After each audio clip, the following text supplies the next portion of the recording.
Mesdames et messieurs, bienvenue à votre journal qui s'ouvre par les éléments du sommaire. Cérémonie d'investiture du président élu de la République démocratique du Congo, Félix Antoine Tshisekedi Tshilombo, c'est samedi 20 janvier 2024 à Kinshasa. Les Congolais venus de partout ont répondu présents à ces rendez-vous solennels.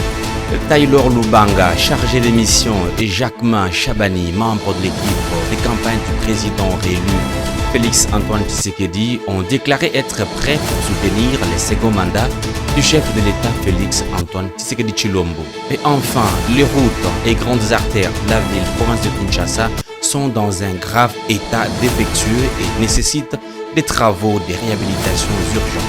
Voilà tout pour les sommaires. Bienvenue à tous.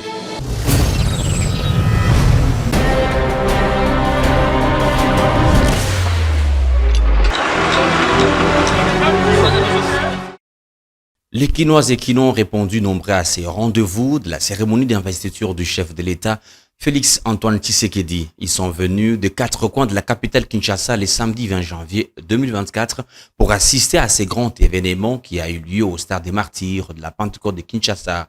Hilaire Nyoka et son équipe nous font vivre l'ambiance de cette journée. Nous sommes ici au stade de Martyrs, durant ces moments attendus par plusieurs Congolais. C'est la prestation des serments, disons mieux, l'investiture du chef de l'État Félix Antoine Tshisekedi Tshilombo, vainqueur aux élections générales du 20 décembre 2023. Et ici, plusieurs Congolais voient dans ces nouveaux quinquennats du chef de l'État une lueur d'espoir. Nous pouvons le suivre. Président Félix Tshisekedi Tshilombo, c'est une sorte d'une dette que la population nous met dans nos cœurs. Donc nous avons l'obligation de répondre à ces attentes. Et cette population qui a fait confiance à Félix Tshisekedi, en voyant tout ce qu'il a commencé, a voulu lui donner la chance de tout terminer. Et nous sommes à ses côtés pour qu'il le termine. Moi, je pense que ce serait très positif parce que le précédent mandat a permis de baliser le chemin, de mettre des bases et de comprendre l'écosystème en fait socio-économique de la RDC. Maintenant que c'est compris et nous passons maintenant à la construction. Et d'ailleurs, je pense que le défi, c'est qu'à l'issue du mandat du chef de l'État, que nous arrivions à amener le Congo au seuil de l'émergence. Au même moment que c'était cette grande activité ici au Stade des Martyrs, l'opposition appelle, n'est-ce pas, à une contestation générale par de manifestations publiques. Et certains acteurs politiques estiment qu'il est du bon droit, n'est-ce pas, dans un régime démocratique, de remettre en cause une élection. Mais on devra, n'est-ce pas, se rassurer et s'atteler sur la confirmation de ces élections faites par la Cour constitutionnelle. Nous sommes un pays démocratique, nous sommes très libres de pouvoir chacun manifester comment il ressent l'évolution des processus politiques. Mais mon conseil est que le pays, nous sommes un peu dans la guerre, nous avons des défis socio-économiques à relever. L'unité aujourd'hui serait vraiment le mot d'ordre, serait tout simplement le réflexe automatique d'un patriote. Le maximum des efforts, je donnerai tout ce que j'ai. Aucun effort pour l'amour pour ce peuple et par loyauté pour le président de la République. Vous êtes aujourd'hui au stade pour l'investiture, mais il y a l'opposition qui est aujourd'hui dans la rue pour contester cette victoire. Que direz-vous à cette opposition? C'est la démocratie. Il faut dire qu'aujourd'hui, au Stade des Martyrs, la mobilisation est robuste. La joie est sur le visage de plusieurs Congolais, comme vous pouvez le constater derrière moi. Après sa prestation des serments le samedi 20 janvier au stade de Martyrs, le président de la République, Félix Antoine Tshisekedi Tshilombo, s'est adressé devant plus de 80 000 Congolais qui se sont déplacés à l'occasion de son investiture, marquant le début de son deuxième quinquennat. Suivez l'extrait de son discours choisi par Jocelyn Pouy. Aujourd'hui, une nouvelle ère est née, une ère de maturité, incarnée par les valeurs républicaines de paix et de justice, une ère de progrès, débarrassée de ceux qui jadis nous minaient, une ère magnifiée par le labeur, l'action juste et consciencieuse des filles et fils de notre mère patrie, une ère transcendée par le serment renouvelé de ne jamais trahir le Congo et son peuple et de propulser plus haut l'étendard de notre cher et belle nation. Enfin, l'ère du renouveau, lancée par un quinquennat que rien ne détournera de sa volonté de réaliser une République démocratique du Congo plus unie, plus en sécurité et plus prospère pour la postérité. Que vive la démocratie, que vive le peuple congolais, que Dieu bénisse la République démocratique du Congo, son peuple et tous ceux qui l'ont choisi comme pays de résidence. Je vous remercie. Ayant assisté à la cérémonie de l'investiture du président réélu Félix Antoine Tshisekedi à la magistrature suprême, le professeur Taylor Lubanga, chargé des missions du président de la République, et Jacquemain Chabani, directeur des campagnes du candidat numéro 20, se disent prêts à soutenir ce second mandat qui a débuté le 20 janvier dernier. Ils ont également affirmé que ce mandat sera celui qui apportera la satisfaction pour tous les Congolais. Suivez-les tour à tour au micro de Jean-Luc Chibangu. Le Congo est reconnecté. Le Congo aujourd'hui parle de ce minerai stratégique, domaine qui fut hier réservé au Rwanda. Le président a beaucoup fait. Ce pays doit être reconnaissant et doit rester présent à l'esprit de tous les Congolais, les vrais Congolais. Pas des aventuriers, les vrais Congolais. Ils savent d'où nous venons, là où nous sommes et là où nous allons. Au-delà de cette légitimité-là, de cet accompagnement, de cette connexion qu'il y a eu entre le peuple congolais, les électeurs et le président Félix, le deuxième mandat va être réellement un mandat de satisfaction pour tous. Non seulement on a consolidé les acquis, mais on va encore, à travers le projet, le manifeste présenté pendant la campagne, le peuple congolais va se retrouver davantage à travers les programmes et les projets de développement. L'Union sacrée de la nation, avec une majorité parlementaire, la République démocratique du Congo ne risquerait pas de tomber dans le monopartisme, comme ce fut le cas avec le mouvement populaire de la révolution du président Mobutu Sese Seko. Christian Mouleka, politologue et analyste politique, répond dans ses propos recueillis par Billy Kabidi. Bon, il faut quand même reconnaître que depuis 2006, c'est une première que nous ayons un parlement aussi dominé par une famille politique, avec une opposition aussi minoritairement marginale. Et donc le risque, la tentation, elle est grande d'avoir un parlement monocolore qui soit, je dirais, dominé par une pensée unique. La grande faiblesse chez nous, c'est que nous n'avons pas faiblement la capacité de nous remettre en question nous-mêmes. Et donc si la majorité elle-même ne développe pas les capacités de se remettre en question, nous aurons les risques d'avoir un parlement archi dominé par une famille politique et donc de retomber malgré nous dans un autoritarisme qui pourrait être régressif. En ce qui concerne les résultats des élections législatives provinciales, l'UDPS et l'AACP ont raflé plus de la moitié des sièges disponibles à Kinshasa. Parmi les élus, il s'y figure les noms de Patrick Mouyaya à Bandalungwa, Eliezer Ntambouangaliema, Jésus Noël Cheke à Lingwala et Jacques Epiana à Maluku. Suivez. La province ville de Kinshasa enregistre 8 partis et regroupements politiques ayant atteint le seuil. Il s'agit de UDPS Tshisekedi, ACPA, AFDCA, MLC, 4AC, LP, ANB, AACPG. Circonscription électorale de Bandalungwa, Mouyaya Katembwe Patrick, ANB. Circonscription électorale de Barumbu, Amiso Yoka Lumbila Bob, AACPG. Circonscription électorale de Bumbu, Karomon Kilala Pepito, ACPA.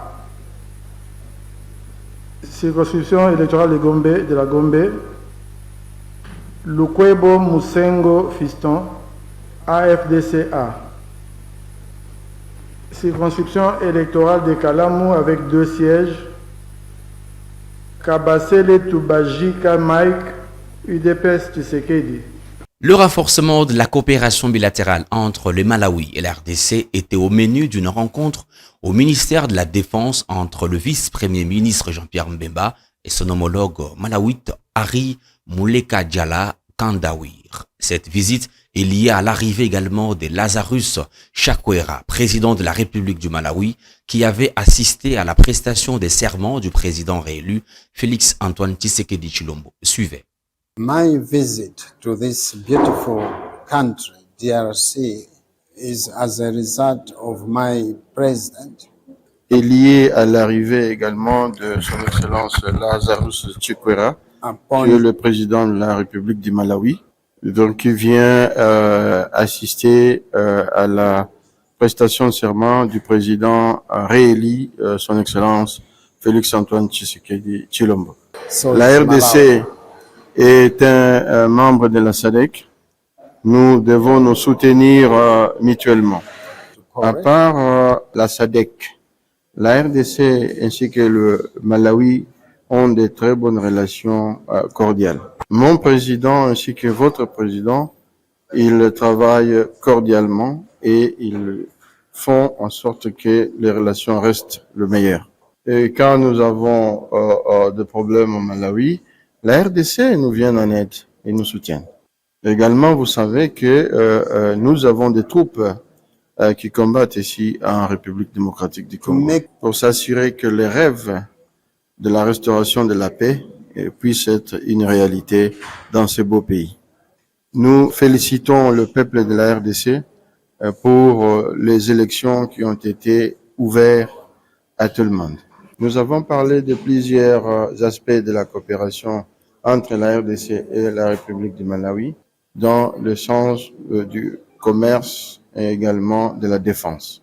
Et pour l'instant, je peux confirmer que les problèmes de la RDC sont également les problèmes du Malawi et vice-versa. Thank you. La plupart des routes de la ville-province de Kinshasa se trouvent dans un état de délabrement très avancé. La durabilité de ces routes est incertaine, compte tenu de manque des caniveaux dans lesquels peuvent couler les eaux de pluie, car d'une part, ces dernières, en stagnant sur la chaussée, les rendent vulnérables. D'autre part, selon le même source, cela est dû à un manque de conscience professionnelle dans le chef des agents des services des travaux publics. Reportage d'Orkas Makangu et Manassé Singhi. Une situation qui devient inquiétante à Kinshasa. Il est de plus en plus difficile de rouler calmement dans les routes et artères principales et il est devenu indispensable d'emprunter les routes secondaires pour arriver à l'heure au service ou à un rendez-vous important. Les eaux stagnantes ont détruit la chaussée et le nombre de crevasses ne font qu'augmenter. Cela occasionne ainsi des embouteillages monstres et interminables. L'installation d'un nouveau gouvernement est vivement souhaitée par la population qui espère un changement illico presto. Kinshasa mobimba nzele zati so memis o so ke kabamba obimata bokasa kasai barumbu nzele zati obimi kabamba nini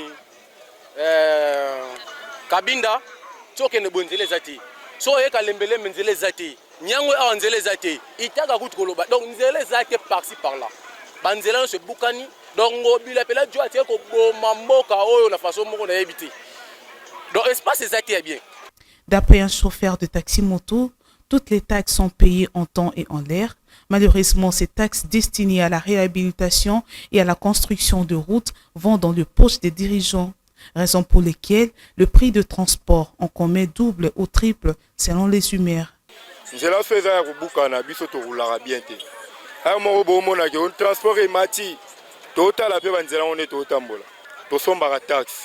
Chaque jour 500.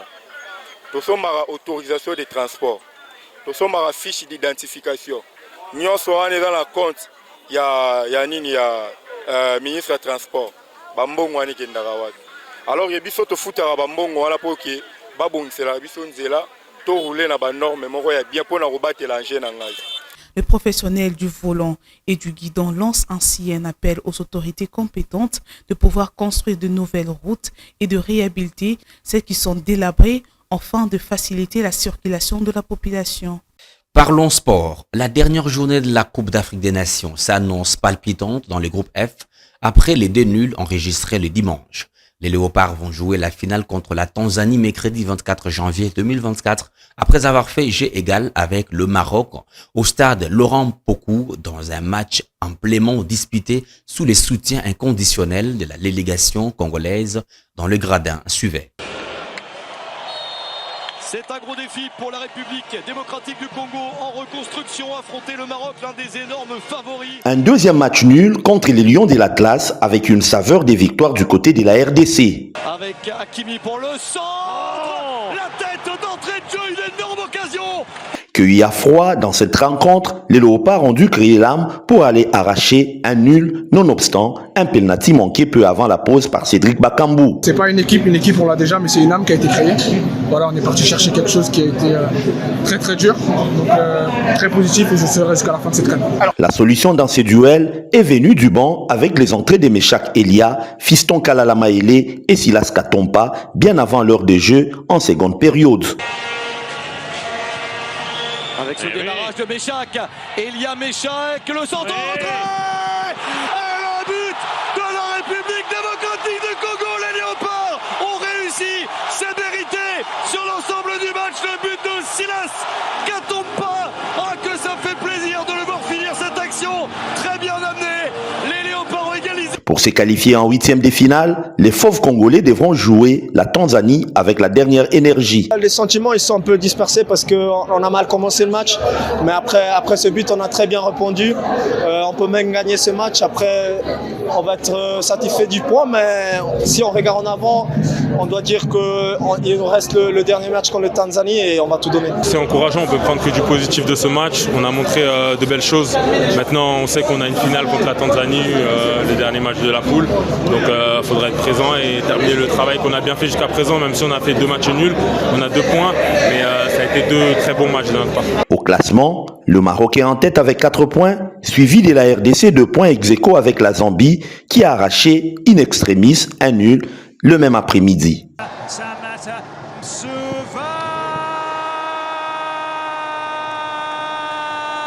Les Taïfa Stars, qui terminent au bas du podium avec un tout petit point, ne sont pas non plus écartés de la course en huitième de finale. C'est la fin de votre journal. Je vous dis merci de l'avoir suivi et merci à l'équipe technique et du toit de C24+. L'actualité demeure sur nos antennes.